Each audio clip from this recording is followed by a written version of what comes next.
Hey, everybody who loves coffee. I love coffee. I know you love coffee. And if you don't love coffee, you know what? You should probably start loving coffee. And I got just the coffee for you guys. You can go to lionsofliberty.com/coffee and purchase a bag of the Morning Roar. It's a partnership we have with our friends at Anarcho Coffee. It's a delicious blend. I drink it every single morning out of my French press because I'm classy like that, and it's the best way to drink coffee. You don't have to drink it out of a French press. You can put it in your little fancy Keurig machine or your coffee maker. However you drink coffee, you can get it that way. You're going to get the coffee, so go to lionsofliberty.com/coffee. You're going to follow a link that's going to take you over there, which makes sure that we get a little credit for kicking some business that way. We get paid. It's fantastic. So make sure you're buying it through this link. And I also want to remind you that there is a code. If you join the Lions of Liberty Pride at the $10 or higher level, we have a coffee code that is going to get you 15% off every time you buy the Morning Roar. So check it out, lionsofliberty.com/coffee.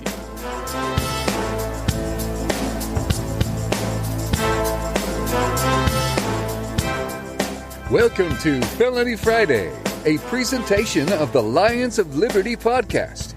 Here is your host, John Odermatt.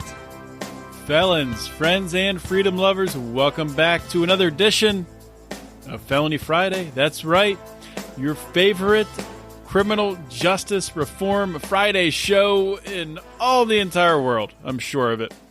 And today's show, I got a great one for you guys. I'm going to introduce my guest in just a minute.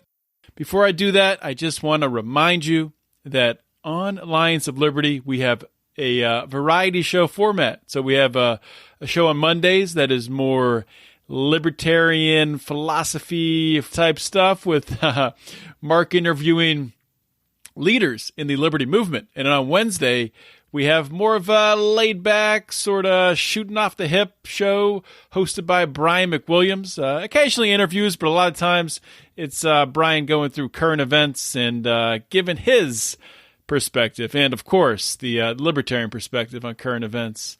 And Friday, Felony Friday, where what I do here is we're talking about the failed criminal justice system.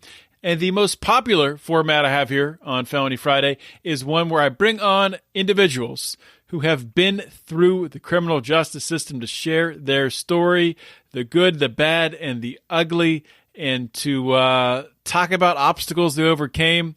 Just some incredible stories every single week here on Felony Friday. So today's episode, I can't believe it. We're getting so close to 200. This is episode 196 of Felony Friday. So that means the show notes page can be found at lionsofliberty.com/FF196. And let's start the show.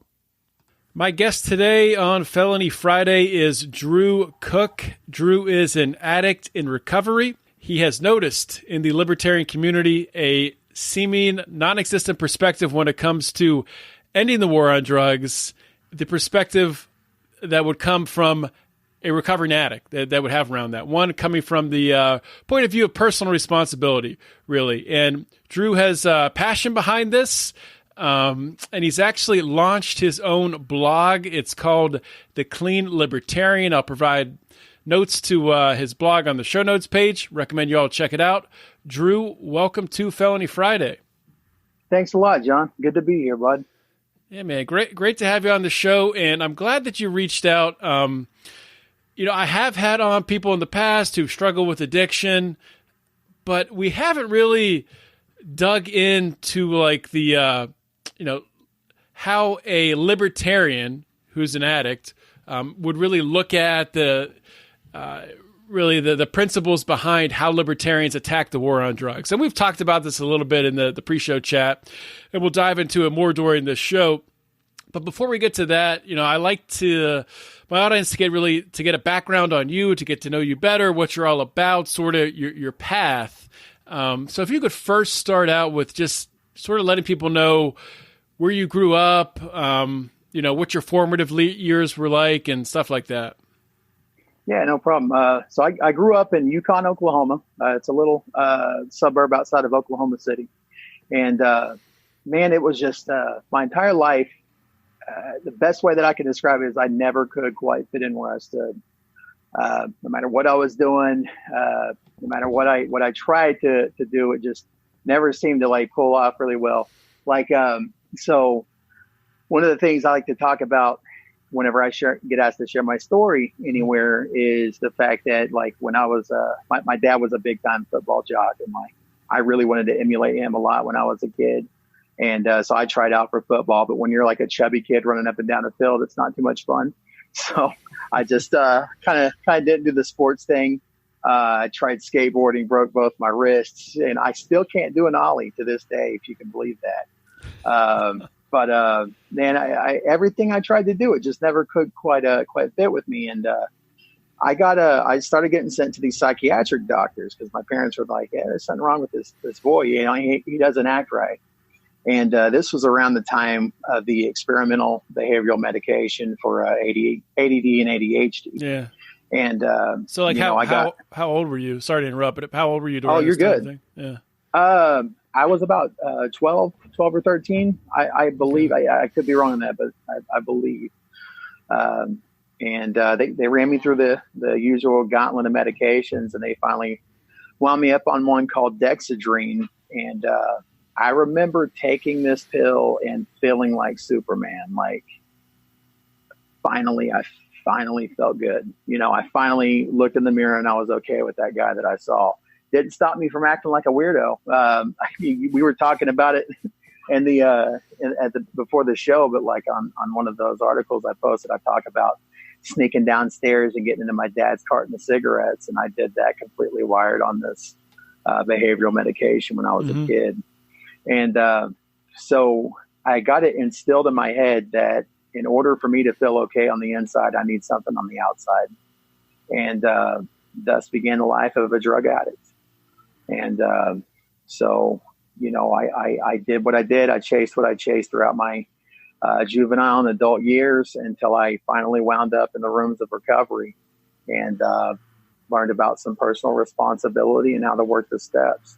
And so, just to clarify, so really taking this medication early on in your life, it made you feel like you needed something to feel normal, that you weren't able to do it without that, or am I reading that right? No, you touched on that. It's really hard for me to describe outside of the fact that I think what it is more than anything is that I never, for whatever reason, developed really good coping mechanisms, right? So once I was introduced to something that could instantly make me feel better, regardless, it kind of became this like unhealthy coping mechanism, if that makes any kind of sense. So how did you first get into, recreational drugs or, illegal street drugs, whatever you want to call it?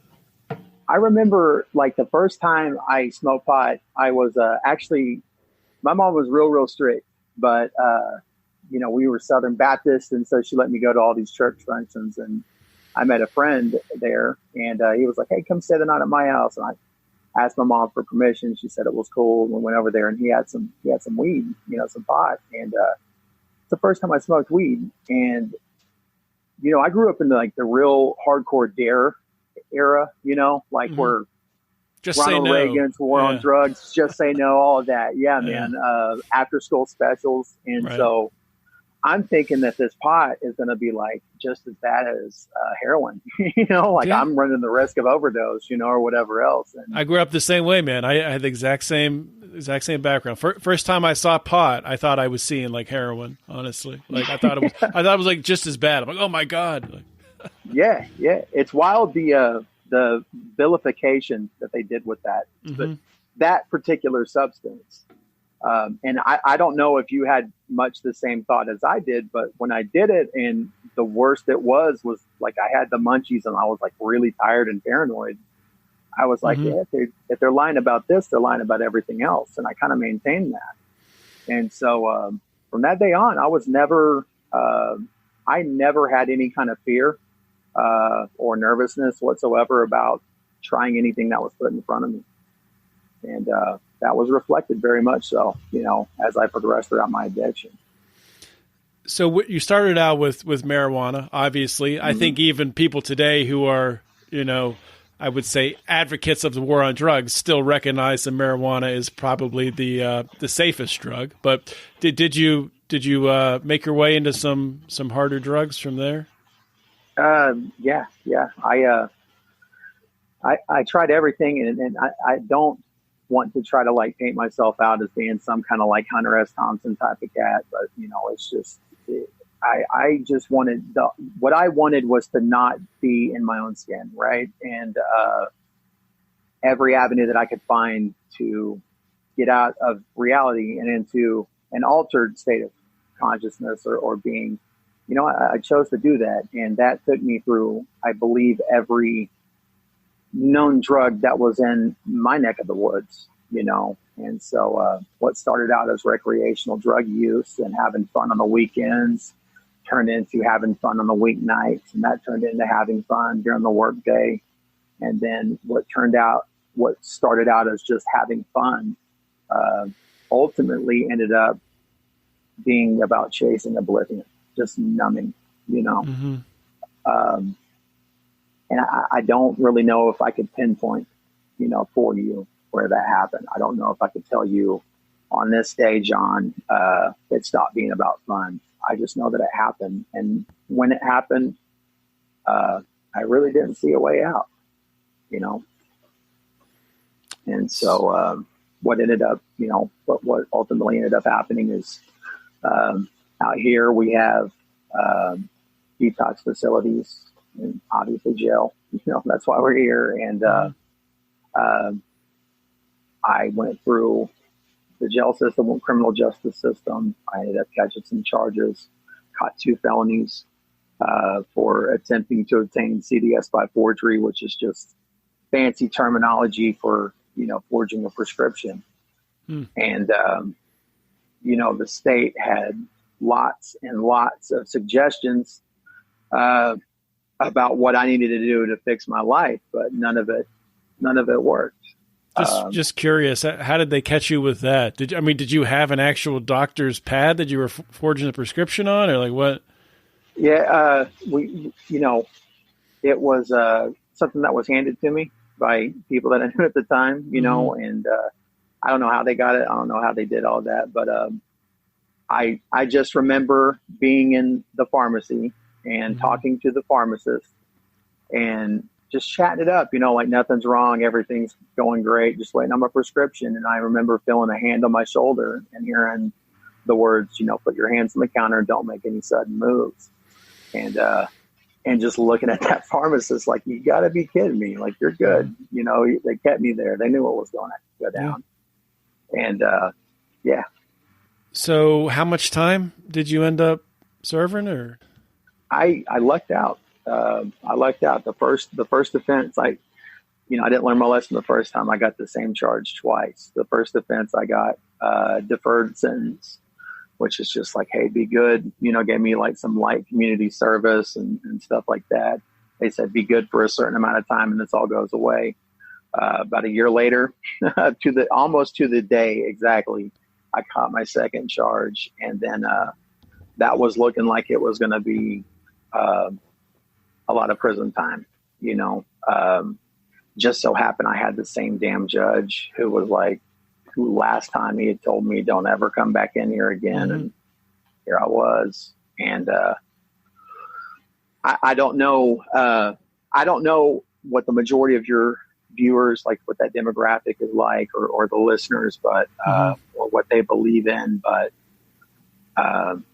at this point in time on that second charge, I had enough of experience of going to the detox facilities and being introduced to some of the people in recovery. And they all talked about this thing called surrender, this act of surrender and what that looked like. And I remember sitting in the holding cell waiting to go in front of the judge for the final sentencing.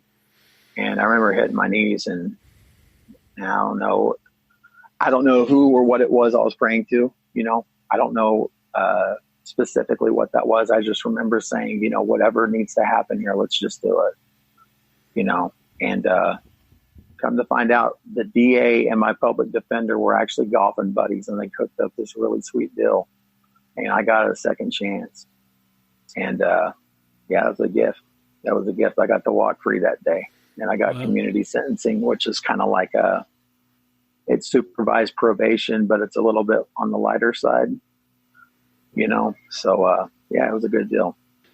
But do you still have the felon label attached to you? Will it show up on a background check? Yes, it will. Mm-hmm. Yes, it will. Has that impacted your ability to get employment and housing, things like that? It's definitely affected my ability of employment. I have a daughter. I have a 10-year-old little girl. She's my world, man. I love that. Mm-hmm.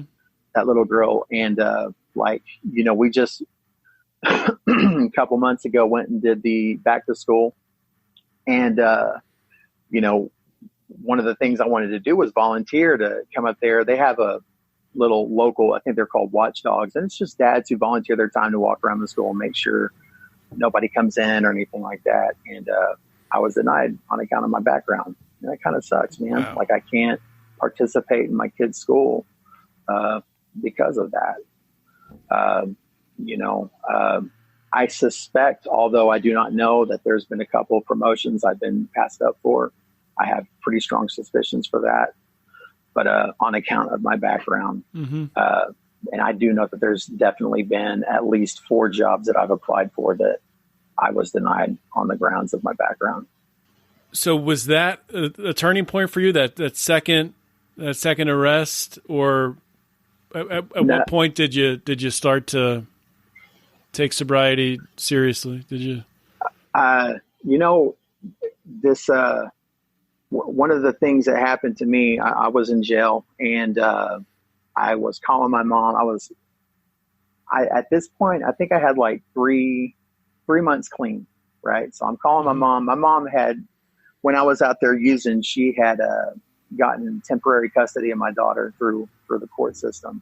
And she was still my get out of jail free card, or at least I thought, so I'm calling her up and I'm asking her like, hey, why isn't there money on my books? How come I'm not out of jail yet? Like, what the hell, and it's all about me, I. Mm-hmm. And she said, let me stop you for just a moment. She said, you haven't asked me about your daughter at all. And I said, okay, well, how's she doing? She said, well, she called you today. And I don't know if you've ever been to jail, but you don't exactly get incoming phone calls. So I didn't know what she meant. I was kind of baffled. And she said, I bought her a toy cell phone and she talked to you for 15 minutes on the phone. And, I kind of, that was a gut shot, man. Especially when you're in jail, you're trying to put on a front, you're trying to act really masculine and macho and all that. Mm-hmm. You don't want anybody to see your weakness, but man, I broke down right then and there. I couldn't take that one. And, that's what kind of drove it home for me. But there's more at stake here than just my selfish ends. And so, that was a turning point that I can remember for sure. So you're also a libertarian, right? So correct. At what point did the libertarian philosophy come into your life? Was this something that you had for a while before that, or? Yeah, I think, John, I think the majority of my life, I've pretty much always been a libertarian. Mm-hmm. It was just for so long, I never knew what to call it. During the Ron Paul years, like when he was, running for president, like, dude, I was not interested in politics at all. So I wasn't paying attention to that. Mm-hmm. I just knew that I didn't like the federal government. I didn't like government, period. And I was always ready to protest or, get loud about being anti-war, especially, anything involving with Iraq and all of that. And it wasn't until I'd say about 5 years ago that I got really turned on to libertarianism. Mm-hmm. A buddy of mine kind of said, hey, man, you should check out this political philosophy. And I just kind of here and there picked up a couple podcasts, and then that turned into books. And then all of a sudden I'm reading Murray Rothbard and Mises, and mm-hmm. It's a wrap. Yeah, it's crazy how it happens. Yeah. yeah, it is. I think for me, my biggest red pill was the book, The Left, the Right, and the State by Lou Rockwell. I haven't read that yet. wow, it's a read. That is a read right there. Mm-hmm. So we talked about leading up to this. One thing I definitely want to talk about with you is sort of this, how libertarians look at personal responsibility and drug use and things like that. And I mean, people who are listening to this podcast, there's people who are on the left progressives, there's people who are on the right conservatives. Obviously, there's a lot of libertarians as well. So just for those of you out there, just some background on what Drew and I are going to talk about. There are a lot of people in the libertarian movement who take a very, I would say, abrasive way to communicate the anti-war on drugs message, and just wearing T-shirts like legalize cocaine, legalize heroin, things like that, and basically just putting it all on. People can do whatever they want to do with their body, which I would agree that's true. I think you would agree that's true, but You've written, I think, a very compelling blog post on it that I read, and if you could kind of expound upon your viewpoint around that. Yeah, absolutely. I personally believe, without any shadow of a doubt, that every street-level narcotic has a real-world free market application, not just for getting completely obliterated out of your mind, but there's actual purposes for these narcotics. If there wasn't, they wouldn't be taken. That's just my opinion. However, when we start talking about these things, when we start talking about legalized recreational cocaine, like absolutely we should advocate for that. But at the same time, I think that it would do the libertarians a great deal of service if we offered some nuance along with that. And what I mean by that is, just because we advocate for legalizing every narcotic does not mean we are advocating for a normalization of drug addiction in our society. Mm-hmm. A society with rampant drug addiction problems is going to be prone to have a failing economy. As any good, healthy economy is only going to be as good and healthy as the people contributing into it. So one of the things that we can look at as far as what would that look like for us? We here in this country have a history of legalizing a particular substance that was under the Prohibition era for so long. And I kind of delve into that in one of the posts. But I believe it was in the 1800s. Americans were drinking, I think the consumption was 8 gallons of alcohol a year per capita. And that was the booziest on record for us. The Prohibition era came along in the 1920s, and the fluctuations, and granted, it's an outlawed substance, so who's being honest about that at that time? Mm-hmm. But based upon the studies done at the time, we were still well under the worst it's ever been. And, that's to be expected, especially whenever you outlaw a particular substance. But it's on the other side of that. It's whenever Prohibition went away and alcohol became completely legal, that we see nothing coming close to the 1800s alcohol consumption of Americans. And so what I think that is a very telling indication that humans are going to always do what's best for them. Whether a substance is illegal or not will not stop people from using it. I mean, we've been 40 plus years in a war on drugs. I mean, how many trillions of dollars? We are no closer to solving this problem now than when we first began. And so, why not entertain the thought of what happens whenever we legalize this? What happens whenever we stop ruining people's lives over the possession of a plant? Over the possession of anything, for what really breaks down to a mental health concern. I think that's worth looking into. A lot of people are really quick to point to Portugal, and I will too. Portugal is a wonderful, example. However, we aren't Portugal, so we can look at the successes over there and we can hypothesize that we would see some of those similarities, but we actually have real world history in this country of prohibition and relieving prohibition. And I think that we can stand on that. Yeah, that's a great point you bring up there with comparing the United States to other countries. People do it all the time for gun control. They'll say, "Oh, you look at Japan, they have banned guns and there's no crime." But you're exactly right. The United States is a very different country. There's no other country out there like the United States. And right.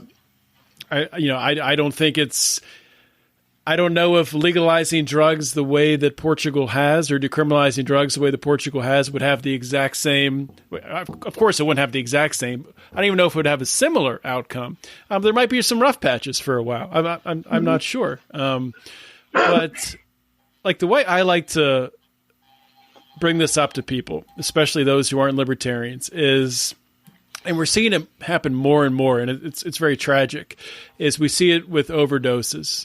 And it's really a public safety issue. And you look at people who, a lot of people are uninformed when they look at a drug addict who maybe ODs on heroin or ODs on Oxycontin or whatever.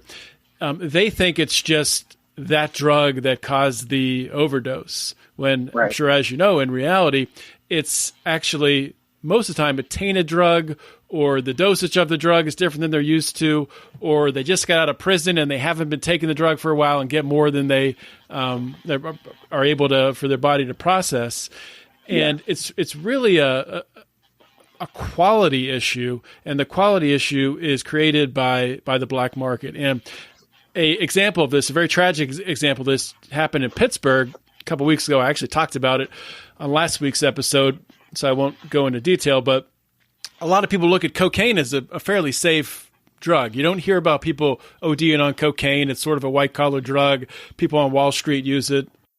There were 3 people who OD'd on cocaine in Pittsburgh because it was tainted with something, fentanyl, something like that. And it can happen just like that. And it is, no matter how you look at, I'm just talking to listeners out there who maybe question this. No matter how you look at illicit drugs, somebody who makes the decision to use cocaine or use heroin or use some prescription pills that they've obtained illegally, they don't deserve to die. I mean, that's just ridiculous. Anybody who thinks they deserve to die is a crazy person.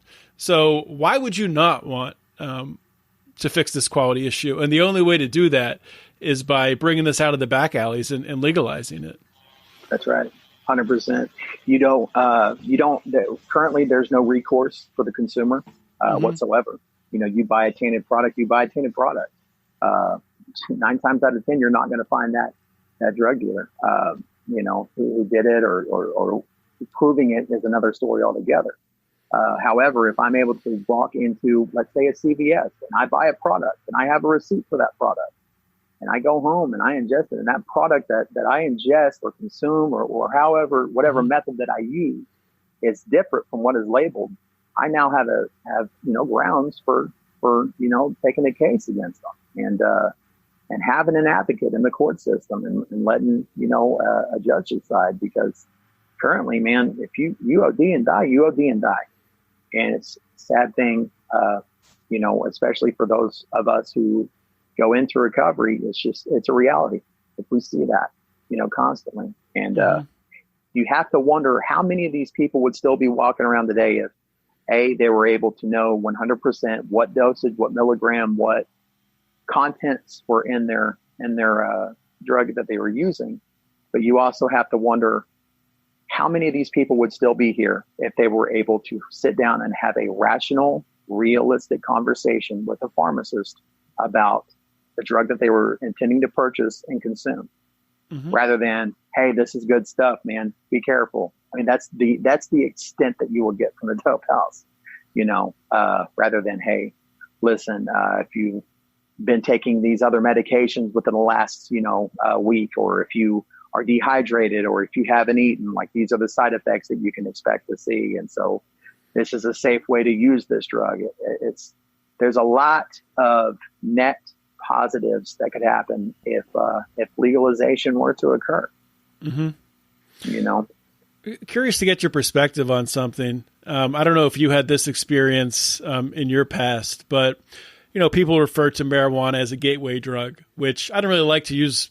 I don't agree that it's a gateway drug, but I will agree that if somebody does start off using marijuana, which is where most people do start, I think, the vast majority of people who end up using harder drugs start with marijuana, and what brings them, or what can bring them to the exposure to those drugs, is they're having to buy that, on the black market. They're buying it from a shady character.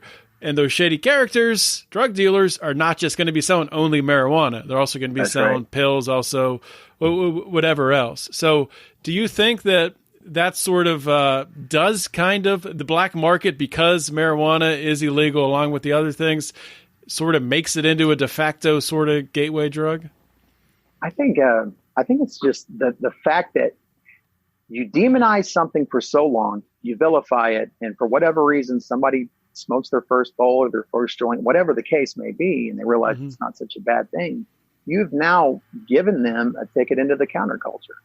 And so why wouldn't they pursue those ends? Like, I don't think it's a gateway drug as in it unlocks some magical, thing, but I definitely think the lack of realistic dialogue being put forth, especially to kids in school, you're setting them up for failure with that type of stuff. And if there was rational conversation happening, like, hey, weed's probably not that bad, but you should still probably wait until you're older to use it, maybe we would see a little bit of a difference there, but I strongly believe, gateway or not, all that aside, there are certain types of people who have this thing that people call addiction. There's mental markers that are present. There is definitely a certain personality type. And I don't think that it doesn't matter what their first, drug is, they're going to do what they're going to do. I can't tell you how many people I have seen walk into a meeting or elsewhere who are wringing their hands, wondering how it all happened when they just started out on a couple of Lortabs, and before they knew it, they're on heroin. So if we really want to talk about what's a gateway drug, maybe we should start looking at that type of stuff as well. Yeah. So, and you're an advocate for the 12-step program, right? Yes. Yeah, absolutely. Yeah. So, I guess let's just dive into, I know you talked about in one of your first blog posts, maybe it was your first one, about the reasons why you started the Clean Libertarian. If you could kind of lay out, really your passion for it and what's your vision? You could go a lot of different directions with it. I think the content's great. Okay. Thank you for that. I appreciate it. What brought me to it is actually, I started to notice a trend that whenever drug addiction got brought up, because us libertarians, we love to just argue about what the ideal libertarian landscape looks like. And anytime the topic of drug addiction and drug legislation comes along, when the question of what is to become of the drug addicts gets brought up, there was no shortage of the term Darwinism, and that is. It's tough, man. It's tough being somebody who, thank God, I made it to people who could show me a better way to live.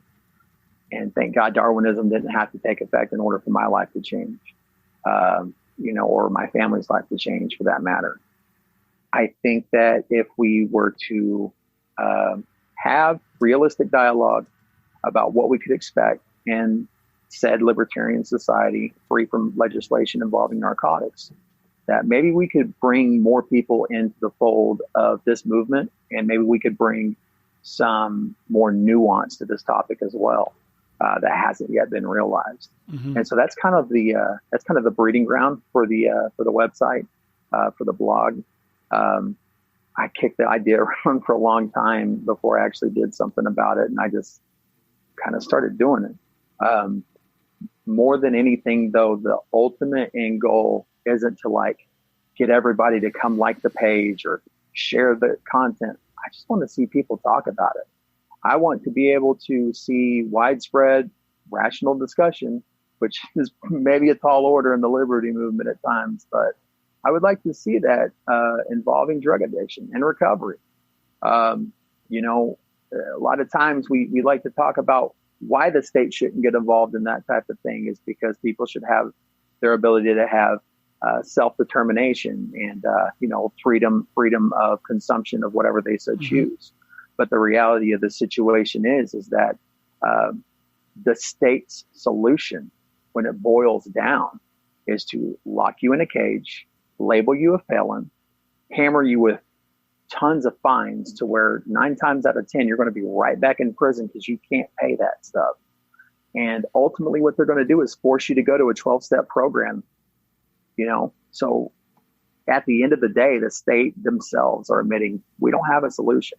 And what I'm saying is that the organic recovery process exists with monumental success across the board, and it's helping people. And it's absolutely, I don't want to give the impression that I think that that's the only way to find freedom from addiction, but it certainly helped me. And I know that there's other means and other ways, but locking people in a cage to where they could possibly die. Like our local, I think we're in our local county jail, we're up to 9 deaths this year. Over 80% of those people that died in jail were in there for the possession of a narcotic and nothing else. And that's a problem. That's a problem. Yeah, that's absolutely right. Locking people in a cage. I like the way that Larry Sharp puts it is, I mean, unless you would do it yourself. So if you saw somebody on the street using an illegal drug, would you take them to your house and lock them in your basement for doing that? No. I mean, would anybody actually say that? No. So why are you going to use the state to do that, to do the exact same thing? It's ridiculous. Yeah, it's crazy. Absolutely crazy. Drew, if you could just plug your site, and I don't know if you're in social media, plug anything else you need to. Yeah. The cleanlibertarian.com. That's the site. That's where the blog posts get put up. All the links to the social media pages are there. And just come be a part of it. More than anything, if you are a libertarian and you are in recovery, please reach out to me, because I don't want to do all this on my own. I would like some help. I would like some contributing authors and stuff like that. And so I'm very open to that. Well, I know a couple others who a couple libertarians who are in recovery. So hopefully they reach out to you. Right on. Yeah. Well, thanks for coming on the show, Drew. I really do appreciate it, man. Thanks, John. I want to thank Drew Cook once again for coming on the show and having the courage to share his story. You know, I think, a lot of the times, maybe I don't give the people who've come on this show to share their story to really open up from their heart, open up mistakes they've made in the past. They deserve all the credit, man. I'm just the guy here recording this and pushing it out to you guys. But the people making the difference on this show are my guests, and that is the freaking truth. So I really, really, really want to encourage you to check out the Clean Libertarian. Check out those blog posts. He's got I think 9 or so up there, maybe more than that now. But he's planning to do a lot more writing. Drew is a smart guy, and he brings a very important perspective to the war on drugs, I think, as a whole, but especially looking at this from a freedom standpoint, from a what could this look like in a more free society? I think just shouting from the rooftops, legalize cocaine or legalize all drugs, that scares a lot of people. And it scares a lot of people because they can't picture what it would be like. There's a famous moment from an old GOP debate with Ron Paul. I think it was from the second time he ran in the GOP primary in 2012. And he's during the one debate, and they ask him, well, Ron, you talked about legalizing all drugs. Would you legalize heroin? Oh, we got you. And Ron pretty much goes, yeah, I would. And the crowd starts booing. And he goes, what, are you all afraid if it's legal? Are y'all afraid that you're going to start doing heroin? And I don't know, maybe people are afraid of that. I think it's completely ridiculous.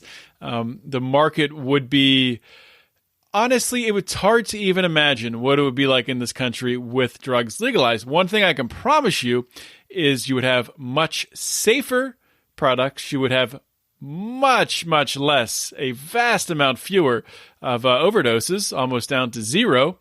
And you would have less addiction. I can guarantee you of all that stuff. How everything would be organized and what people would take, I have no idea. I'm not a mind reader, and I'm not someone who plans societies. So this stuff would just work itself out. And a lot of people are very afraid of any sort of change, even if they know that over time, it would make things a lot safer and a lot better for everyone in society. So, it's an important topic, and that's why I talk about it. Not the easiest topic to really hash out with the old everyday American. But anywho, that's why you have shows like Felony Friday. That's why you should share this episode with all your friends, liberals, conservatives, progressives, moderates, all the peoples.